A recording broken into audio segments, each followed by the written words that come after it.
The phone call came on a Wednesday morning while I was reviewing satellite imagery for a classified Department of Defense contract. Mom's name appeared on my screen and I almost sent it to voicemail. Our conversations these days were brief, transactional. Birthdays acknowledged, holidays coordinated, the bare minimum required to maintain the illusion of family. But something made me answer. "Sophie, finally," Mom said, her voice tight with that particular strain of maternal disappointment I'd learned to recognize at age 12. "I've been trying to reach you for 2 days. I've been working." "What's wrong?" "Nothing's wrong.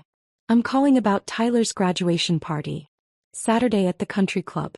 We need to discuss the guest list." I set down my stylus, the satellite image forgotten. "What about it?" "Well, Tyler's girlfriend Ashley is coming, obviously. And her family. Her father is Richard Hendricks, Hendricks and Associates? The venture capital firm? Very prestigious. Her mother sits on the board of 3 Fortune 500 companies. These are extremely successful people, Sophie." "Okay. And Tyler is being very strategic about this party. It's not just a celebration, it's a networking opportunity. He's trying to make the right impression, especially with Ashley's father. There's potential for funding there for his startup." My stomach tightened. "Mom, just say whatever you called to say." She took a breath. "Your father and I think it would be best if he didn't attend." The words landed with the dull, expected thud of something you've been bracing for your entire life. "You're uninviting me from my brother's graduation party." "Don't say it like that. It's just that Ashley's family is going to be evaluating Tyler on everything. His connections, his background, his family's status. They're going to ask questions about you and we won't know what to say." "What to say about what?" "Sophie, you're 35 years old and you still rent that tiny apartment in Arlington. You drive a 12-year-old Mazda. You work some government job that you can never explain because it's classified, or whatever. No one even knows what you actually do." "I work in geospatial intelligence for the Department of Defense. Which means nothing to people like the Hendricks family. They're going to wonder why our daughter hasn't achieved more. Why you're still single, still renting, still driving that embarrassing car. It reflects poorly on your father and me. On Tyler." I watched the satellite image on my screen. A real-time feed from a reconnaissance mission I'd helped plan. Right now, teams were using my analysis to prevent an international incident. But to my mother I was an embarrassment. "Tyler agrees with this?" I asked quietly. "Tyler is focused on his future. He's about to graduate from Wharton, Sophie. Top of his class. His startup is getting serious investor interest. He's dating a woman whose family could change his entire trajectory. He can't afford distractions. Distractions like his sister. We'll do something separate. Just the 4 of us, quiet, low-key. You'd probably be more comfortable anyway. These country club events, all that networking and small talk, it's not really your thing." Dad's voice rumbled in the background. "Is she being difficult about this?" "I'm handling it," Mom said away from the phone. Then back to me. "Your father agrees this is for the best. We're trying to support Tyler's ambitions. Surely you can understand that." For a long moment I said nothing. I thought about the past 3 years. About the late-night calls from Tyler when his startup was struggling. About his casual mentions of needing funding, needing connections, needing someone who believed in his vision. About the anonymous angel investor who'd appeared with $3.8 million right when Tyler's company was about to fold. "Understood," I said finally. "I knew you'd be reasonable about this. You've always been the understanding one. We'll plan that family dinner soon, okay?" "Sure, Mom." I hung up and sat motionless for exactly 30 seconds. Then I pulled up my encrypted messaging app and typed a message to my wealth manager. "Sophie, 9:47 a.m. James. Execute immediate withdrawal of all capital from Anderson Digital Solutions. Full liquidation. No grace period." The response came within minutes. "James, 9:49 a.m. That's $3.8 million in active funding. This will effectively collapse their operations. Are you certain?" "Sophie, 9:50 a.m. Completely certain. Process the paperwork within the hour. I want confirmation by end of day." "James, 9:51 a.m. Consider it done." I set my phone face down and returned to work. On my screen the satellite continued its silent orbit, watching, recording, seeing everything. Just like I'd been doing for years. The path to $290 million doesn't usually start in a double-wide trailer in rural Pennsylvania, but that's where mine began. My parents weren't poor exactly. Dad managed a hardware store. Mom worked part-time at the local library. We had enough food, enough clothes, enough to get by. But we existed in that particular space of working-class anxiety where every unexpected expense was a crisis and upward mobility seemed like a fairy tale. Tyler was born when I was 7. From the moment he arrived, the family narrative shifted. Tyler was the golden child, the smart one, the one who would break the cycle. I was just Sophie, reliable and steady, expected to help out and not cause problems. I didn't mind at first. I liked taking care of Tyler, reading to him, helping him with homework. When I showed an aptitude for computers and mathematics, Dad said it was cute. When I got a full scholarship to MIT, Mom asked if I was sure I wouldn't prefer community college closer to home. Someone needs to think practically, she'd said. Big dreams are nice, but Tyler's going to need support when it's his turn. I went to MIT anyway. The work was brutal and beautiful. Orbital mechanics, satellite systems, computational modeling, advanced cryptography. I devoured it all. By my junior year, I was working on classified projects with professors who had security clearances. By graduation, I had 3 job offers from defense contractors and a 4th from the NSA. I chose the Department of Defense.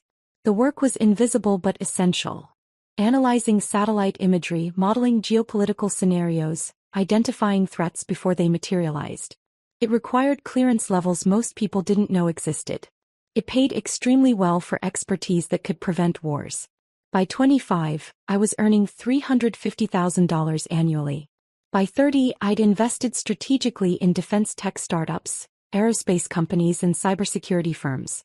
My clearance level gave me insight into emerging technologies years before they went public. I didn't have insider information, that would be illegal. But I understood the landscape in ways civilian investors never could. My portfolio grew exponentially.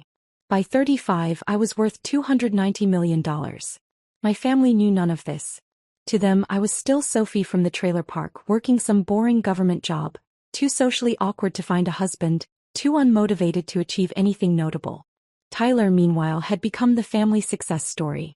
Full ride to Wharton, I'd anonymously endowed the scholarship. Startup launched right out of college with my seed funding. Dating a woman from a powerful family, because his company's success had made him attractive to venture capital circles. Every achievement he claimed was built on my money. And now they didn't want me at his graduation party because I'd reflect poorly. The first domino fell at 11:23 a.m. My phone buzzed with a text from Tyler. Sophie, WF is going on? My CFO just got a letter about our angel investor withdrawing funding. Do you know anything about this? I didn't respond. At 12:45 p.m., this isn't funny. Our entire runway depends on that capital. We've got payroll in 2 weeks. Sophie, please tell me you know something. I muted his thread. At 2:17 p.m. Mom called. I let it go to voicemail. At 2:19 p.m. Dad called. Voicemail. At 2:33 p.m. Tyler called. I answered. Sophie, thank God. Listen, something insane is happening. Our angel investor, the one who gave us $3.8 million 3 years ago, is pulling out. Completely. Effective immediately. Our lawyer says they're within their rights because of some exit clause we signed, but this is going to destroy us.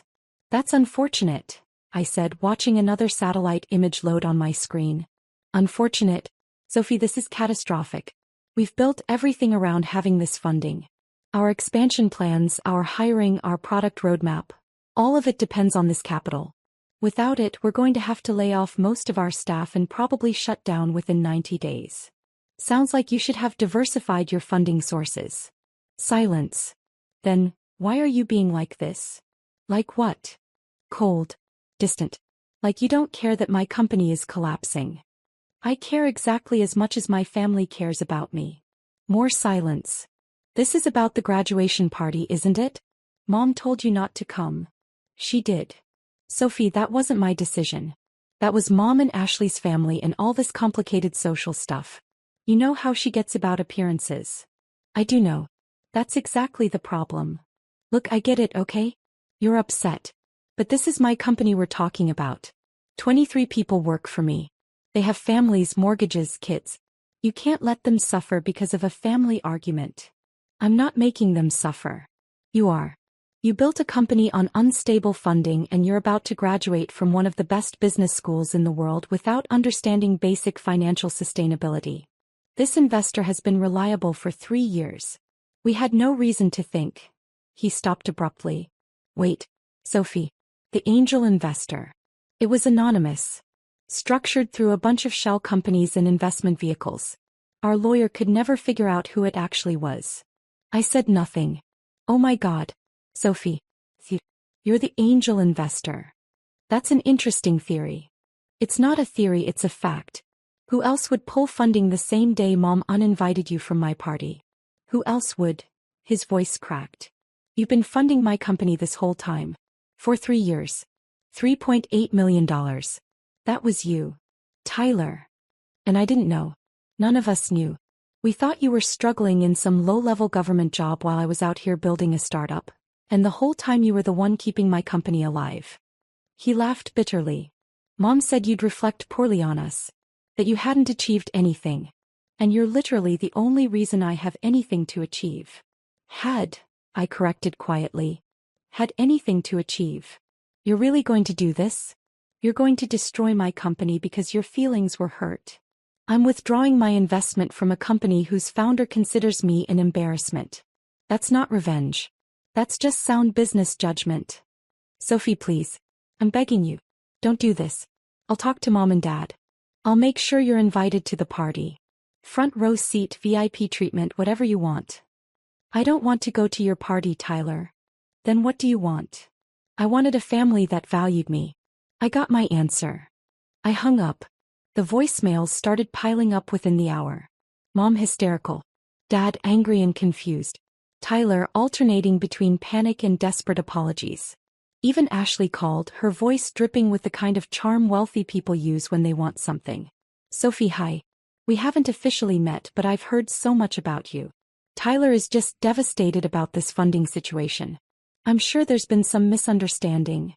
I deleted the message without listening to the rest. By evening, Tyler showed up at my apartment building. The doorman called up. Ms. Anderson, there's a Tyler Anderson here to see you. Says he's your brother. Tell him I'm not available. He says it's an emergency. Tell him to make an appointment. The doorman's voice became uncomfortable. Ma'am, he's crying in the lobby. Should I call security? I closed my eyes. Send him up. When I opened the door, Tyler looked like he hadn't slept. His Wharton hoodie was wrinkled, his hair uncombed, his eyes red-rimmed. Can I come in? I stepped aside. He walked past me into my small apartment, looking around with visible confusion. 1 bedroom, basic furniture, nothing fancy. This was where his sister, apparently worth hundreds of millions, chose to live. I don't understand any of this, he said finally. If you have this kind of money, why do you live like this? Because I'm comfortable here. I don't need luxury to validate my existence. But you could have anything. A mansion, a sports car, designer, everything. Instead you're in this. He gestured vaguely. This apartment that's 2 miles from my office and perfectly suited to my needs. He sank onto my couch. I've spent the last 6 hours researching you. Or trying to. It's like you barely exist online. No social media, no public profiles. But I found some things. Security conference proceedings with your name listed as a presenter. DoD contract awards with your company mentioned in footnotes. A few academic citations in aerospace journals. So you're not just working some boring government job. You're doing classified work at the highest levels. You're a defense contractor, a geospatial intelligence specialist, whatever that means. You're published in academic journals. You're important. I've always been important, Tyler. You just never noticed. He flinched. You're right. I didn't. None of us did. We were so focused on my trajectory, my success, my future that we never stopped to ask about yours. No, you didn't. The funding. Anderson Digital Solutions. That name isn't a coincidence, is it? You named your investment vehicle after our family. I named it after the family I wished we were. One that supported each other. And we failed you. Completely. He looked up at me, tears streaming down his face. Sophie, I know I don't deserve your help. I know I've taken you for granted my entire life. But I'm asking anyway. Please don't pull this funding. Give me a chance to make this right. How? How would you make it right, Tyler? I don't know. I'll tell everyone the truth. I'll announce that you've been my angel investor, that every success I've had is because of you. I don't want announcements. I don't want credit. I wanted a brother who valued me before he knew I had money. I do value you. You value my money. There's a difference. He stood up, pacing. Hey, you're right. But Sophie, think about my employees. 23 people who have nothing to do with our family dysfunction. They're going to lose their jobs because Mom uninvited you from a party. They're going to lose their jobs because you built a company on unstable funding and failed to plan for contingencies. We had 3 years of stability. You gave us no indication that the funding might disappear. Life gives no such indications either. That's why successful businesses diversify. He stopped pacing. You're really going to let my company die? I'm really going to withdraw my investment. What happens next is up to you. What does that mean? I walked to my desk and pulled out a folder. These are contact names. 3 legitimate venture capital firms that might be interested in your technology. 2 corporate acquirers who've been circling similar companies. 1 accelerator program that could provide bridge funding. Tyler took the folder with shaking hands. Why would you give me this if you're pulling your funding? Because I'm not trying to destroy you. I'm trying to teach you that success requires more than just showing up with your hand out. You need to fight for your company. Prove it's worth saving. How? I have 2 weeks until we miss payroll. No VC firm moves that fast. Then you'll have to get creative. Maybe Ashley's father really is interested in your technology. Maybe you pitch him at your graduation party, the one I won't be attending because I'm an embarrassment. The words landed like a slap. Tyler's face crumpled. I never said you were an embarrassment. You didn't have to. You agreed with Mom and Dad that my presence would reflect poorly. That's the same thing. I was wrong. We were all wrong. Sophie, you're the most successful person in our entire family. You've built something extraordinary and we were too blind and too obsessed with appearances to see it. You're only seeing it now because you need something from me. That's not fair. Isn't it? When's the last time you called just to talk? When's the last time you asked about my life, my work, my happiness? You only reach out when you need money or connections or help with something. He opened his mouth then closed it. Because he couldn't answer. As I was right. I have a proposal, I said finally. I'll give you 60 days.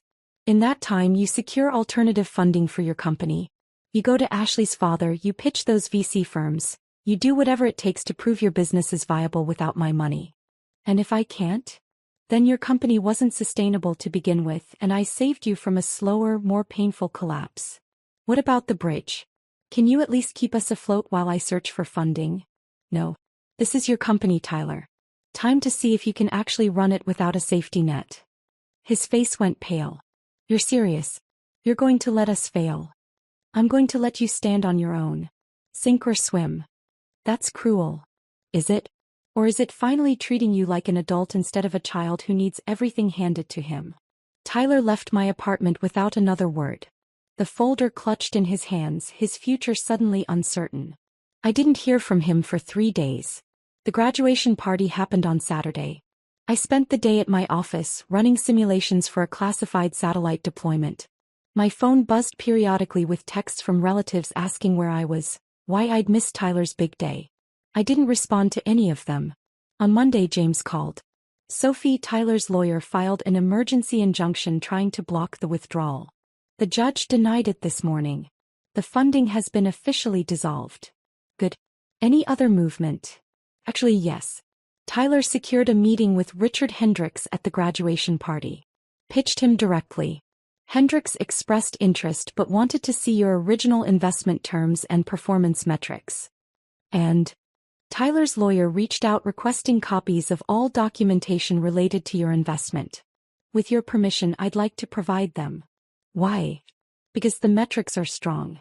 Your funding turned a failing startup into a viable company. If Hendricks sees those numbers, he might actually invest. I considered this. Send the documentation. Redact my personal identifying information but leave the performance data intact. You're helping him? I'm providing factual information to a potential investor. What happens next is up to Tyler. 2 weeks later, I got a text from Tyler. Hendricks invested. $4.2 million. Better terms than yours, actually. Company saved. No thanks to you. I smiled at the screen and didn't reply. 3 days after that, Mom called. Sophie, we need to talk about what you did to your brother. What I did? Pulling your funding. He almost lost everything because you were petty about a party invitation. He didn't lose anything. He found new funding. Barely. He had to scramble and beg and pitch investors at his own graduation party because you abandoned him. I didn't abandon him. I stopped enabling him. That's not, Sophie, you don't understand. The stress nearly killed him. He barely slept for 2 weeks. Ashley's father said he'd never seen someone so desperate. And yet he succeeded. He secured better funding with better terms. Sounds like the stress was productive. How can you be so cold about this? He's your brother. He's my brother who agreed I was too embarrassing to attend his graduation. I'm just surprised he still wants to claim me as family. Silence. Then, that's what this is about. Sophie, that was just what? Just honest? Just practical? Just a reminder that no matter what I achieve, I'll never be good enough for this family. That's not true. Isn't it? Mom, I'm worth $290 million. I work on classified defense projects that keep this country safe. I've built a portfolio that most hedge fund managers would envy. And you didn't want me at Tyler's party because I'd make you look bad. We didn't know you were wealthy. Exactly. You only valued me for what I had, not who I was. And now that you know, you still can't just be proud of me. You're calling to scold me for teaching Tyler self-sufficiency. Teaching him, Sophie, you nearly destroyed his company. I withdrew my investment from a business whose success I no longer wanted to support. Tyler saved his company himself. That's the first real thing he's ever accomplished on his own. You're unbelievable. After everything we've done for you. Done for me? What exactly have you done for me, Mom? He sputtered. We raised you. We gave you a home and education. You gave me a childhood where I was valued less than Tyler. Where my achievements were cute, while his were celebrated. Where I was expected to support his dreams while mine were dismissed. The only thing you gave me was motivation to succeed despite you, not because of you. How dare you? We sacrificed everything for you kids. You sacrificed for Tyler. I was just there. I hung up. It's been 4 months since Tyler's graduation party that I didn't attend. His company is thriving. The Hendricks investment brought credibility, which brought more investors, which brought acquisition interest. Last week, a tech giant offered $47 million for Anderson Digital Solutions. Tyler called to tell me personally. I'm taking the deal, he said. It's life-changing money. I'll actually be wealthy now. Congratulations. Sophie, I need to say something. These past 4 months, running the company without your safety net, I've learned more about business than I did in 2 years at Wharton. I learned what it means to actually fight for something. To fail and adapt and persist. That's good, Tyler. And I learned that I've been a terrible brother. Not just about the party. About everything. My whole life I've taken you for granted. Assumed you'd always be there, always be supportive, always be okay with being secondary to my ambitions. You have been a terrible brother, I agreed. He laughed, surprised. No argument. Why would I argue with the truth? Fair enough. Look, I know I can't fix this with one phone call. But I want to try. I want to be a better brother. If you'll let me. That's going to take time. Years probably. And it requires fundamental changes in how you see me. I see you now. Really see you. For the first time I understand what you've built, what you've accomplished. And I'm in awe. You're in awe of my money. I'm in awe of you. The money is just evidence of something I should have recognized years ago. You're brilliant, driven, and strong enough to build an empire without anyone's help or approval. I was quiet for a long moment. The acquisition. When it closes, what are you going to do? I don't know yet. Maybe start another company. Maybe take some time off, figure out what I actually want versus what everyone expects of me. Why? Because if you do start another company and if you can prove you've learned from this experience, I might consider investing again. On proper terms this time. With full disclosure, regular board meetings, and mutual respect. Really? After everything I put you through? Family gets a second chance, Tyler. But only one. Don't waste it. I won't. I promise. We'll see if he keeps that promise. I'm cautiously optimistic but not naive. Some people change. Some people just get better at pretending. Mom and Dad are another story. We haven't spoken since that last phone call. They're furious that I won't just hand Tyler more money, furious that I embarrassed them by revealing my wealth, furious that I won't pretend the party incident never happened. I'm not holding my breath for an apology. Last week I bought a house. Not a mansion, just a comfortable 3-bedroom in Arlington with a home office and a yard. First property I've ever lived in myself. Tyler sent flowers with a note. Congratulations on the house. I'm proud of you. It's a small gesture. Probably meaningless in the grand scheme of our complicated history. But I put the flowers in a vase anyway. Because sometimes the smallest movements are the beginning of real change. And sometimes, a $3.8 million withdrawal is exactly the catalyst a family needs to finally see each other clearly.